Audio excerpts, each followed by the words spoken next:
Ciao Detective, io sono Alice e oggi siamo in diretta dal Tour de France!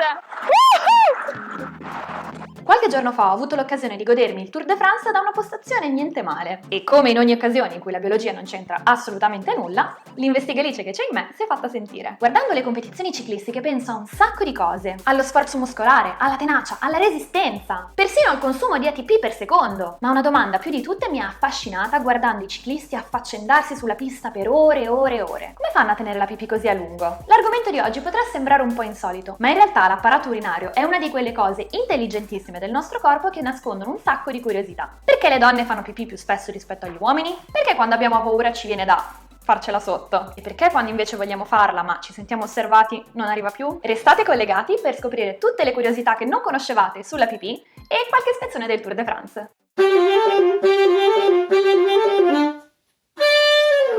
Che sia per via di un viaggio in macchina infinito o per una lunga giornata di lavoro senza pause, tutti abbiamo un problema comune. Dobbiamo fare la pipì. La vescica di un adulto medio può contenere all'incirca mezzo litro di urina prima di avvertire lo stimolo forte di dover andare al bagno ed evacuare. Questo perché la parete interna della vescica è ricoperta di tantissimi recettori che hanno il compito di avvertire il cervello mandando dei segnali rispetto a qual è la situazione laggiù. Funziona un pochettino come il galleggiante dentro al serbatoio della benzina. Quando il livello è preoccupante, allora manda un segnale luminoso. Con l'unica differenza che la riserva non arriva quando il serbatoio è troppo vuoto, come nel caso della benzina, ma quando la vescica è troppo piena. Siccome noi donne siamo in media un po' più piccoline, anche la nostra vescica è in media leggermente più piccola rispetto a quella degli uomini. E recenti studi rivelano che anche i recettori all'interno della vescica delle donne sono diversi, perché in realtà sembrano essere molto più attivi rispetto a quelli degli uomini. In effetti il nostro cervello sa viaggiare molto rapidamente. In pratica il galleggiante segnala il problema molto prima che sia critico, motivo per cui le donne sentono il bisogno di fare pipì molto più spesso rispetto agli uomini. That reminds me, I have to pee. E credo che molte concorderanno nel dire che è una delusione colossale quando si lotta con le unghie e con i denti per arrivare finalmente al bagno e alla fine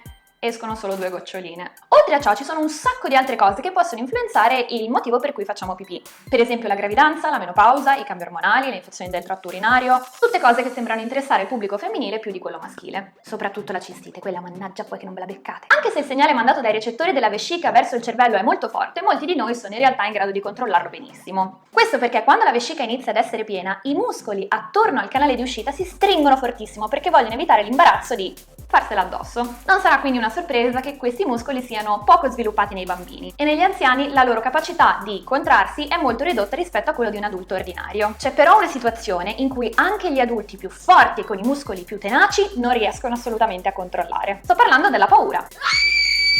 Non è esattamente uno spettacolo adatto alla televisione, ma la maggior parte delle vittime di crimini violenti o cadaveri ritrovati su una scena hanno i pantaloni bagnati di pipì. Il motivo è che in situazioni di estremo stress oppure di ansia il nostro corpo attiva un meccanismo di attacco o fuga. Siccome questa è una risposta di emergenza e anche piuttosto difficile da gestire, il corpo non ha tempo di occuparsi di troppe cose allo stesso tempo e quindi si libera di ciò che in quel momento lo sta tenendo occupato. E in questo caso sono i muscoli che contraggono la vescica. A livello evoluzionistico l'incontinenza sembra essere anche una risposta molto intelligente nei confronti dei nemici. Certo, se un umano di fronte a una minaccia automaticamente se la fa sotto, non credo che tutti pensino che sia un duro. Ma prendiamo ad esempio i cani. Per loro l'urina è un modo di marcare il territorio e quindi la loro presenza alfa rispetto all'avversario. Quindi fare pipì proprio di fronte a una situazione di conflitto può essere interpretata come un "hai sentito? Whisky ha sfidato Biscotto a una gara di ululati e lui era così sicuro di vincere che si è pure messo a fare pipì". In sostanza, fare pipì di fronte alle situazioni di minaccia sembra essere un ottimo modo per affrontare i nemici più accaniti. Solo negli umani forse ha perso la sua connotazione più intimidatoria. E se per ogni spavento che ci prendiamo una goccia di pipì tende a scappare, al contrario, se ci sentiamo osservati, questa non scenderà mai. Avere molta difficoltà nel fare pipì di fronte ad altre persone è una condizione talmente diffusa che ha anche un suo nome, l'urofobia. Di fronte al bisogno di fare pipì, il nostro cervello elabora una risposta, ma in questo caso se avvertiamo la presenza di qualcun altro,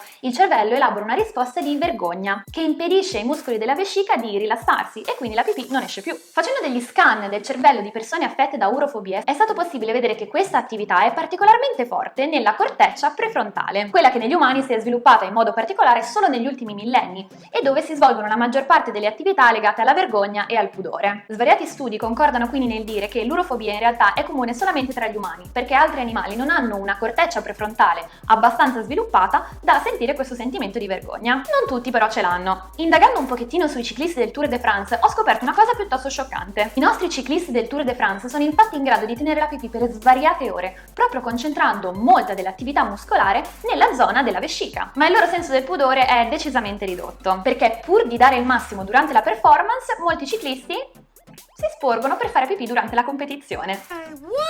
Appena c'è sufficiente distanza dal pubblico o le telecamere, alcuni ciclisti si fermano per poter evacuare in tranquillità, ma altri sono talmente esperti da poterlo fare addirittura in corsa. Come? Difficile a dirsi, perché uno dei loro talenti è quello di non farsi scoprire. Però alcuni rivelano che un piccolo e faticoso sprint a volte è necessario per mettersi davanti a tutti, fermarsi un attimo, fare pipì e ritornare in sella senza che nulla sia accaduto. Dopotutto, lo stress nel tenere così tanta pipì non deve essere un grande amico degli atti atletici. Che mi porta ad un'altra domanda. Quanto tempo possiamo tenere la pipì prima di scoppiare? Questa mi sa che merita un sequel. Dopotutto ve l'avevo detto, le curiosità sulla pipì sono infinite. Per oggi è tutto, detective, dalla mia stanza e anche dal Tour de France, che ripasserà tra un anno. Nel frattempo seguitemi su Instagram, sulla nuova pagina Facebook e cliccate su uno dei bottoncini qua su YouTube per ricevere tutte le settimane nuovi aggiornamenti sugli ultimi misteri. Ciao!